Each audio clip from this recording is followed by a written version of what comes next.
આવો વૈષ્ણવી સત્સંગમાં આપ સૌ મિત્રોનું સ્વાગત છે। તો મિત્રો, આજે આપણે આ વિડીયોની અંદર શિવજીનો જન્મ કેવી રીતે થયો હતો તે આપણે સાંભળશું। તો શિવજીના જન્મ વિશે અનેક પુરાણોમાં અલગ અલગ વાતો મળે છે, કારણ કે શિવને અજન્મ્યા જેવાનો કોઈ જન્મ નથી એવા કહેવામાં આવ્યા છે। તેમ છતાં શિવપુરાણ, લિંગ પુરાણ અને કેટલાક અન્ય ગ્રંથમાં શિવજીના પ્રાગટ્ય થવાના વિવિધ કથાઓ વર્ણવેલી છે। તો શિવ એટલે કોણ છે? તો શિવ એટલે મંગલરૂપ, શુદ્ધ ચેતનાઓનું સ્વરૂપ। વેદોમાં તેમને રુદ્ર કહેવામાં આવ્યા છે। યજુર્વેદમાં મહાદેવ તરીકે ઓળખવામાં આવ્યા છે। તેમજ તેને જન્મે પણ નહીં અને મરે પણ નહીં, એટલે જ તેમને અજન્મ કહેવામાં આવ્યા છે। શિવજી અને એની ત્રિમૂર્તિ। તો શિવજી ત્રિમૂર્તિ બ્રહ્મા, વિષ્ણુ અને શિવ। બ્રહ્મા એટલે સૃષ્ટિ કરનાર, વિષ્ણુ એટલે સૃષ્ટિનું પાલન કરનાર અને શિવ એટલે સૃષ્ટિનું સંહાર કરનાર। ઘણા ગ્રંથોમાં કહેવામાં આવ્યું છે કે શિવ ત્રિમૂર્તિથી પણ છે, કારણ કે તેઓ મૂળ પરમાત્માના સ્વરૂપમાં છે। તો જ્યોતિર્લિંગમાં પણ તેમનું પ્રાગટ્ય છે। તો લિંગ પુરાણની કથાઓમાં બ્રહ્મા અને વિષ્ણુ વચ્ચે મતભેદ થયો હતો કે કોણ મહાન છે। એ સમયે એક અનંત જ્યોતિર્લિંગનો સ્તંભ પ્રાગટ થયો હતો। બ્રહ્મા ઉપર તરફ ગયા, કદી અંત ન મળ્યો। વિષ્ણુ નીચે તરફ ગયા, તેનો પણ અંત ન મળ્યો અને બંનેએ સ્વીકારી લીધું કે અનંત તેજ એટલે જ પરમ શિવ। શિવજીએ પ્રગટ થઈને સમજાવ્યું કે હું જન્મું છું, ન તો હું મરું છું, હું અનાદિત અનંત તત્વ છું। શિવપુરાણ અને બીજા ગ્રંથોની વાર્તાઓમાં કેટલાક વર્ણવવામાં આવ્યું છે કે બ્રહ્મા, વિષ્ણુ પહેલાં પણ શિવ અસ્તિત્વમાં હતા। સૃષ્ટિની ઉત્પત્તિ પહેલાં માત્ર એક જ પરતત્વ હતું, જે પછી શિવ સ્વરૂપે પ્રગટ થયું હતું।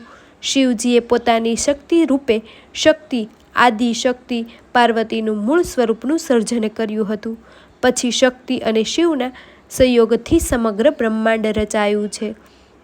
જ્યાં સુધી જન્મ શબ્દનો પ્રશ્ન છે, ત્યાં સુધી શિવના ઘણા અવતાર માનવામાં આવે છે, જેમ કે વૈરાગી, ભૈરવ, હનુમાનના આશીર્વાદ રૂપે રુદ્ર અવતાર, મહાકાલ, કીર્તિ વાસેશ્વર વગેરે।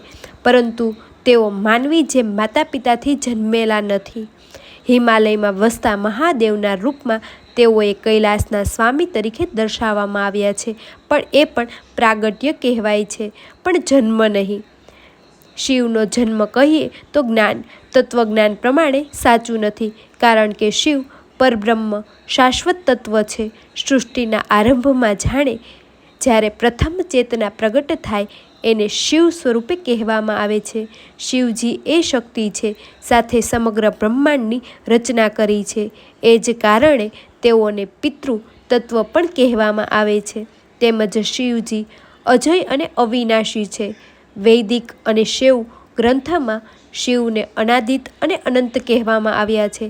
તેનો અર્થ એ છે કે તેમનો કોઈ આરંભ કે અંત નથી। તેઓ બ્રહ્માંડના ઉત્પત્તિ, પાલન અને સંહારના મૂળ તત્વ છે। તેથી શિવજીનો જન્મ થયો હતો એવું સીધું કહેવાય તેમ નથી, પરંતુ તેઓ વિવિધ રૂપમાં પ્રગટ થયા હોવાનું પુરાણોમાં લખાયેલું છે। લિંગ પુરાણ અનુસાર અલિંગનું પ્રાગટ્ય, જ્યારે બ્રહ્મા અને વિષ્ણુ વચ્ચેનું મોટું તર્ક જેમાં કોણ મહાન, ત્યારે પણ જ્યોતિર્લિંગ સ્વરૂપે શિવજી જ પ્રગટ્યા હતા અને બ્રહ્મા, વિષ્ણુ પૂર્વે પ્રગટ થયા કેટલુંક વર્ણન પણ લખ્યું છે। જ્યારે સૃષ્ટિ રચવા માટે પરમ તત્વ વિચાર્યું, ત્યારે શિવજીએ સૌ પ્રથમ પોતાનું નિરાકાર સ્વરૂપ પ્રગટ કર્યું હતું। પછી બ્રહ્મા અને વિષ્ણુ જેવા દેવતાઓને સર્જ્યા હતા, જેથી સૃષ્ટિનું સર્જન અને પાલન થઈ શકે। આ દર્શાવે છે કે શિવજી પોતે સર્જન કરતાં પણ પૂર્વે અસ્તિત્વમાં હતા। તેમજ પાર્વતીજીના જન્મની કથા પણ સ્પષ્ટ છે, પરંતુ શિવજીના પ્રાગટ્ય વિશે એકાદ વાર્તાઓમાં તેમને કૈલાસવાસી, હિમાલયવાસી વગેરે રૂપમાં દેખાડવામાં આવ્યા છે। તેમ છતાં કોઈ ગ્રંથમાં એવું નથી લખ્યું કે માનવી જેવો જન્મ લેનાર તરીકે વર્ણવ્યા નથી। શિવજીનું કોઈ માનવીય જન્મ નથી। તેનો સંતાન સનાતન, અનાદિત અને અવિનાશી છે। તેઓ પોતાના સ્વરૂપે અનેક વખત પ્રગટ કર્યું છે, જેમ કે જ્યોતિર્લિંગ રૂપમાં, અથવા અવતાર રૂપમાં, પરંતુ જન્મ એટલે કે માતા પિતા પાસેથી માનવી રૂપે જન્મ એવું ક્યાંય મુખ્ય શાસ્ત્રમાં નથી. સાથે સાથે આપણે શિવજીના પ્રાગટ્યની કથા, જે શિવપુરાણ અને લિંગ પુરાણમાં આધારિત છે, તે સાંભળીએ. તો સૃષ્ટિનો આરંભ થતો ન હતો, ક્યાંય ને ક્યાંય ન થતું હતું. ન ધરતી, ન આકાશ, ન દેવતા, ન મનુષ્ય, ન દિવસ, ન રાત, માત્ર એક અદ્વિતીય અનંત તેજ જ હતું. એ તેજ એટલે પરમ તત્વ, જેને આપણે આજે શિવ તરીકે ઓળખીએ છીએ. એક દિવસ એ પરમ તત્વે વિચાર્યું કે બ્રહ્માંડનું સર્જન, પાલન અને સંહાર કોઈ નિમિત્તથી થવું જોઈએ. તે વિચારમાંથી પ્રથમ પ્રગટ થયા શિવજી, નિરાકાર, અનાદિત અને અનંત સ્વરૂપમાં. પછી શિવજીએ પોતાનું શક્તિનું પ્રાગટ્ય કર્યું. આદિશક્તિ પાર્વતીનું મૂળ સ્વરૂપ શિવ અને શક્તિના સંયોગથી જ આખી સૃષ્ટિ રચાય છે. બ્રહ્મા અને વિષ્ણુનો વિવાદ, જે કાલક્રમે શિવજીએ સર્જેલા બ્રહ્મા અને વિષ્ણુ પોતાના કાર્યમાં લાગી ગયા. બ્રહ્મા સર્જનના અધિકારી, વિષ્ણુ પાલનના અધિકારી. એક દિવસ બંને વચ્ચે તર્ક થયો. કોણ મહાન? બ્રહ્મા કહે, હું સૃષ્ટિનો સર્જક છું એટલે હું મહાન છું. ત્યારે વિષ્ણુ કહે, હું પાલન કરું છું એટલે હું મહાન છું. આ તર્ક વધતો ગયો અને શિવજી આવ્યા અને બંનેને એક બ્રહ્માજીને ઉપર મોકલ્યા અને વિષ્ણુજીને નીચે મોકલ્યા કે આ તેજનો અંત તમે શોધી લાવો. બેમાંથી એક પણ અંત શોધી ના લાવ્યા. તે પરથી કહી શકાય કે શિવજી અનંત છે. જ્યોતિર્લિંગનું પ્રાગટ્ય તે સમયે અચાનક આકાશમાં એક અનંત તેજનો સ્તંભ પ્રગટ્યો. અગ્નિનો એવો સ્તંભ કે જેનો આરંભ દેખાતો ન હતો, ન તો અંત દેખાતો હતો. બ્રહ્મા અને વિષ્ણુ આશ્ચર્યમાં પડી ગયા.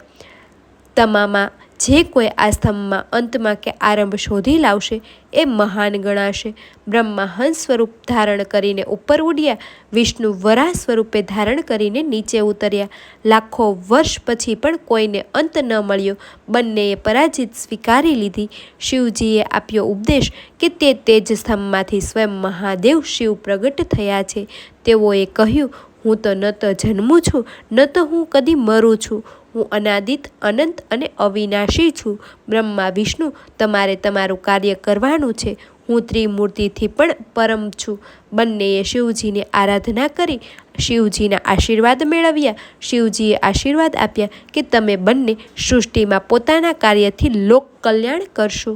આમ શિવજીનો જન્મ કેમ થતો નથી તે આપણે આ વિડીયોની અંદર સાંભળ્યું.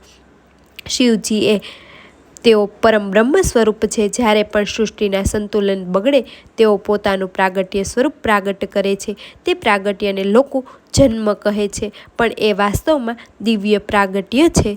આ રીતે આપણે શિવજીનો જન્મની કથા સાંભળી છે. જો તમને આ વિડીયો પસંદ આવે તો વિડીયો લાઈક કરી દેજો અને હા, આવી જ વિડીયો સાંભળવા માટે ચેનલને સબસ્ક્રાઈબ કરી દેજો. તેમજ વાર્તાઓ, વ્રતકથાઓ સાંભળવા માટે પણ ચેનલને સબસ્ક્રાઈબ કરી દેજો. અને હા, અત્યારે શ્રાવણ મહિનો ચાલી રહ્યો છે તો કમેન્ટ કરવાનું નહીં ભૂલતા. હર હર મહાદેવ, જય મહાદેવ, ઓમ નમઃ શિવાય.